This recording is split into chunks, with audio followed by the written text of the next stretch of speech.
Welcome to the NAPE YouTube site.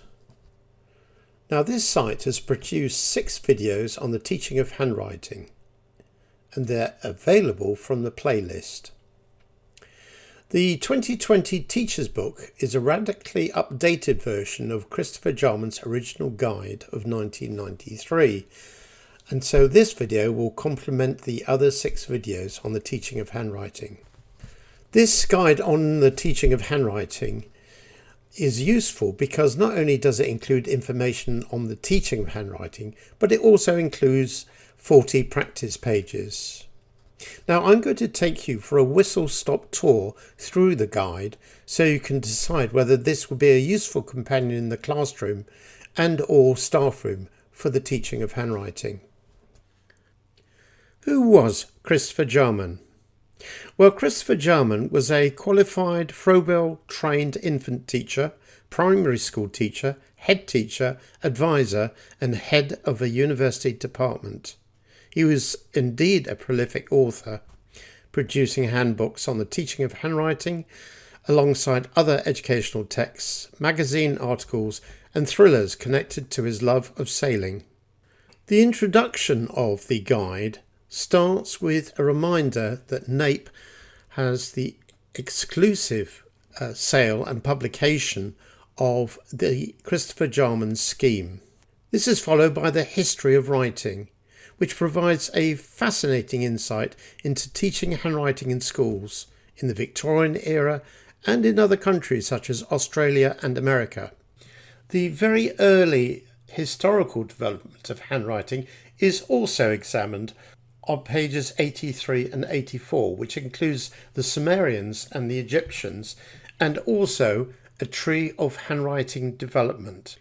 This is followed by the developmental stages of pupils' writing, pages 7 to 12. This covers the ages of 3 to 11 and provides a most important description of children's ability to be able to write in a clear and legible hand. The debate on using lined or unlined paper may actually seem out of date nowadays when children can use computer tablets in class.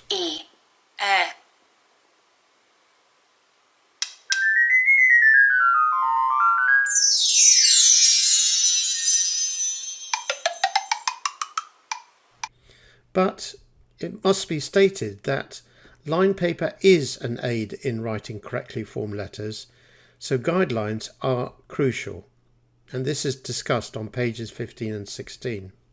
Pages 17 to 31 actually concentrates on teaching patterns to encourage joined up writing, otherwise known as cursive script. Cursive script is defined as any style of penmanship in which characters are written joined in a flowing manner, generally for the purpose of making writing faster, in contrast, of course, to block letters. Children with handwriting difficulties is tackled on page 32, and this covers the correct way to hold a pencil, the correct position of the upper body in relation to the table and the paper.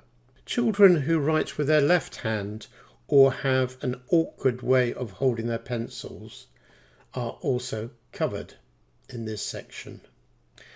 The copy pages provide a multitude of exercises from the simple to the complex, including the practice of individual letters, whole words, joins and numbers. There is a later section on using an italic fountain pen. Poems written in the italic hand illustrate how beautiful this writing can be. One new addition to this guide is the chart, derived from the Centre of Literacy for Primary Education. It is a very useful chart on writing development from the beginner writer to the mature writer, and I do urge you to have a look at that chart carefully. It can be found on page 85, but it's also mentioned on the videos to do with the teaching of handwriting. On the back page of this publication, there's a link to NAPE's website page. That website page contains free downloadable sample handwriting practice sheets so that you can see for yourself how useful they can be in the classroom. Thank you for listening. I hope you found this video useful in persuading you to purchase this publication.